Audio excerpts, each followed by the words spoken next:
ലീഗും ആര്യാടനും പല ഘട്ടങ്ങളിലും പോർമുഖത്ത് നിന്നിട്ടുണ്ട്. പക്ഷേ ഇത്തവണ അങ്ങനെ ഉണ്ടാവും എന്ന് ഞാൻ വിചാരിക്കുന്നില്ല. കാരണം ഇത് പിണറായി 3.0 വരുമോ ഇല്ലയോ ഈ പറഞ്ഞ ഒരു ചോദ്യത്തിൻ്റെ ലിറ്റ്മസ് ടെസ്റ്റ് നടത്താൻ പോകുന്ന തെരഞ്ഞെടുപ്പാണ്.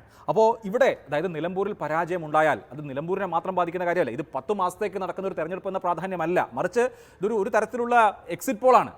അപ്പോൾ അങ്ങനെ ഒരു നറേറ്റീവ് LDFന് കൊടുക്കാതിരിക്കാൻ മൂന്നാം തവണയും അധികാരത്തിൽ നിന്ന് പുറത്തു നിൽക്കുക എന്നുള്ളത് മുസ്ലിം ലീഗിനെ സംബന്ധിച്ചോ UDFിലെ ഒരു കക്ഷിയെ സംബന്ധിച്ചോ അഫോർഡ് ചെയ്യാൻ കഴിയുന്നതേയല്ല. അതുകൊണ്ട് ലീഗിൻ്റെ ബൂത്ത് തലത്തിലെ ഏറ്റവും സാധാരണ പ്രവർത്തകൻ മുതൽ പാണക്കാട് തങ്ങൾ വരെ അരയും തലയും മുറുക്കി ആര്യാടൻ ഷൗക്കത്തിനെ വിജയിപ്പിക്കാൻ രംഗത്തിറങ്ങുന്ന ഒരു തെരഞ്ഞെടുപ്പാണ്. അതുകൊണ്ട് മുൻകാലത്തെ ഡിഫറൻസ് ഓഫ് ഒപ്പീനിയൻ ഇവിടെ ഒരു തരത്തിലും ബാധിക്കില്ല. അങ്ങനെ ഒരു കളത്തിലേക്കാണ് M സ്വരാജ് വരുന്നത്. അപ്പോൾ എന്തുമാത്രം തീക്ഷ്ണമായ രാഷ്ട്രീയ പോരാട്ടം അവിടെ നടക്കും എന്നുള്ളതാണ് ഇതിലെ മൗലികമായ ചോദ്യം. അവിടെയാണ് ഞാൻ പറയുന്നത് സ്വരാജിന് ഉള്ള ഒരു പാൻ കേരള അപ്പീലുണ്ട്, അതല്ലെങ്കിൽ അദ്ദേഹത്തിനുള്ള ജനസമ്മതിയുണ്ട്.